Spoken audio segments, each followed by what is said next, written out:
I know that the next video was supposed to be 2-color tatting. Well, there was a question that popped up on the boards that we had new tatters that were wanting to know, what do you do when you run out of thread? Okay, in shuttle tatting it is different than needle tatting. I will say that up front. Okay, with needle tatting you have a lot more ends to hide, but it's doable. Okay, so let's get on with it. Here's a motif I was working on, and you know, just for demonstration, I've already tied the knot at the end here, okay, because this is where I ended. Well, rule of thumb, first and foremost, never ever do you try to add thread in the middle of a ring or the middle of a chain. You want to do it at the end of an element.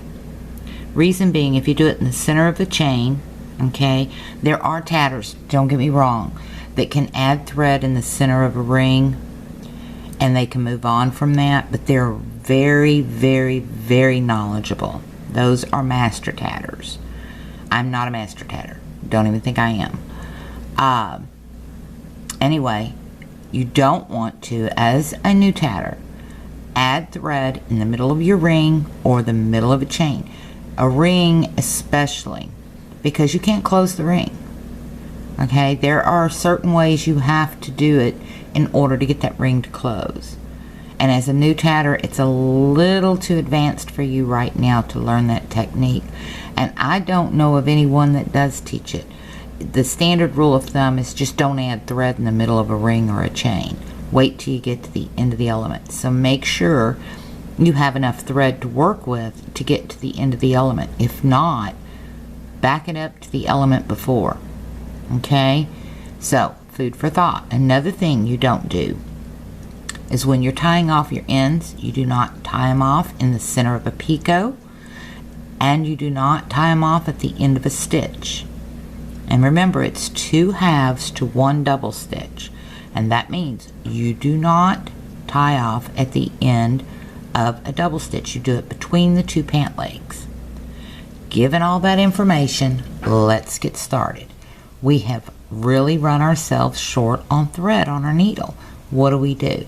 Well, most tatters, okay, especially new tatters, you'll tat a little looser than as you get experience, and you can use your needle and run it, your tail, up through here, okay?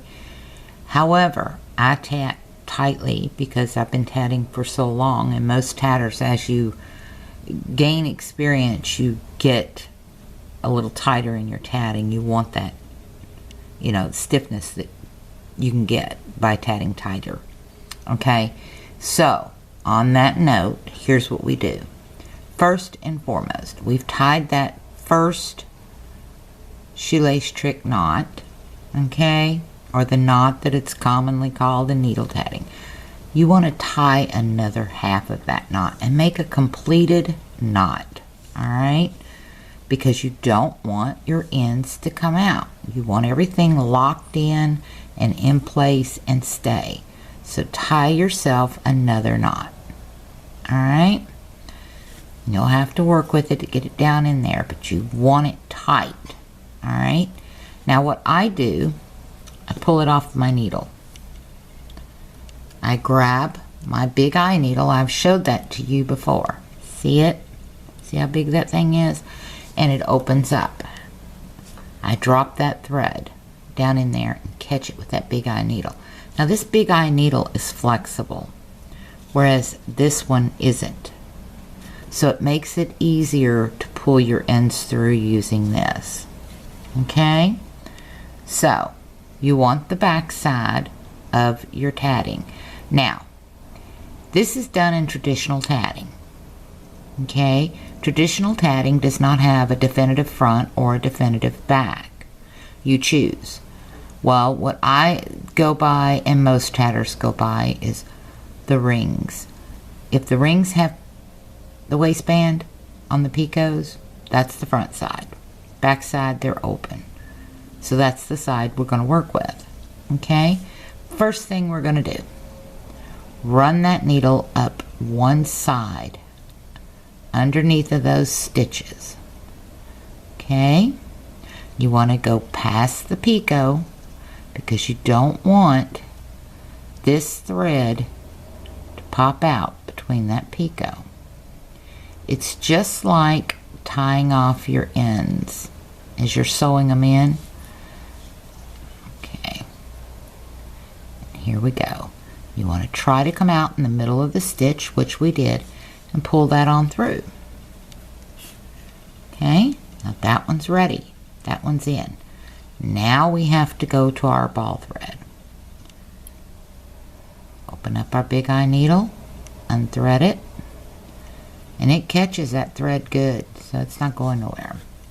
And we're going to cut from the ball thread probably about 12 inches. Okay, and there's a reason for that. You want to make sure you have enough thread to tie in. Alright, so here we go. We've got our first tail in. Now we're going to take the other tail from the ball thread right up the other side. Okay,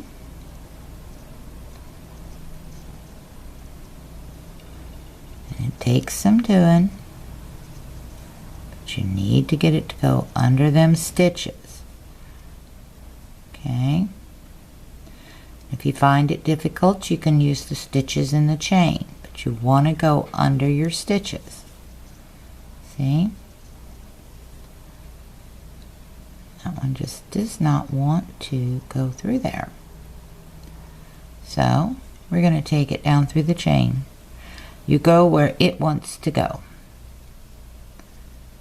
It'll tell you what direction it wants to go. That knot there is just being a teacher's little bugger. There we go. Do you believe we got it under the knot? We do, yay! Get it through that knot. Got it? And this does take time, okay?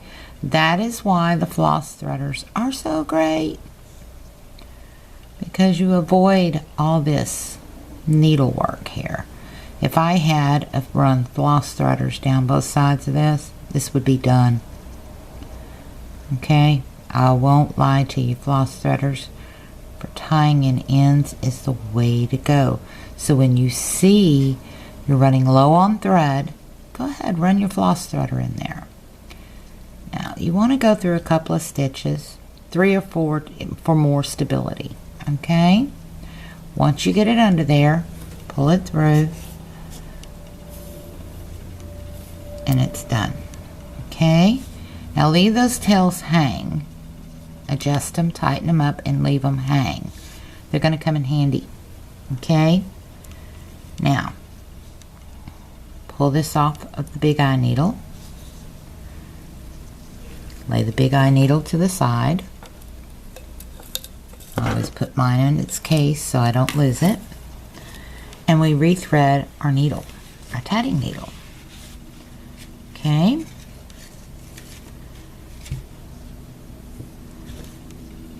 We get our floss threader, the one that's mutilated, our mutilated floss threader. And we rethread that needle.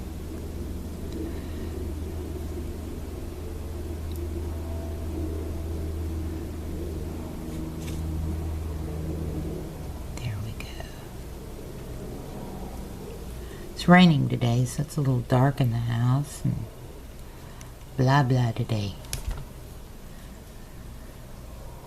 Okay, there we go. We've got our needle threaded. Now, here's the fun part. We got our tails. You want them to lay out of your way. That knot that you put in, you want to run that thread like this. Okay, you'll see it. It's right there. Run your thread down through that knot.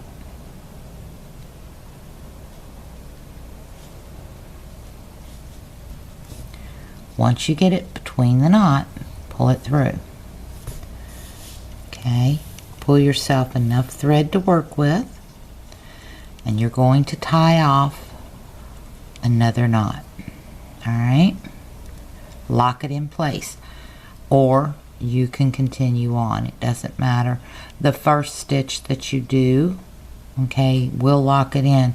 But if it's going to get somewhere, you want to tie a full knot in this spot to hold that thread. So if you choose not to, okay, you can go ahead and start your double stitches. Excuse me, I did that wrong. We're going on a chain, aren't we? Yes, we are. So we're going to put 6 double stitches on there. Leave those tails hang until you get your next element in. Alright, because everything will lock down in place.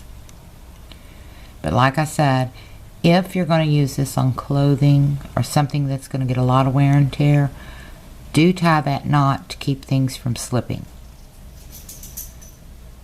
Okay, you don't want, last thing you want is your tatting to come apart in the washing machine after all that work.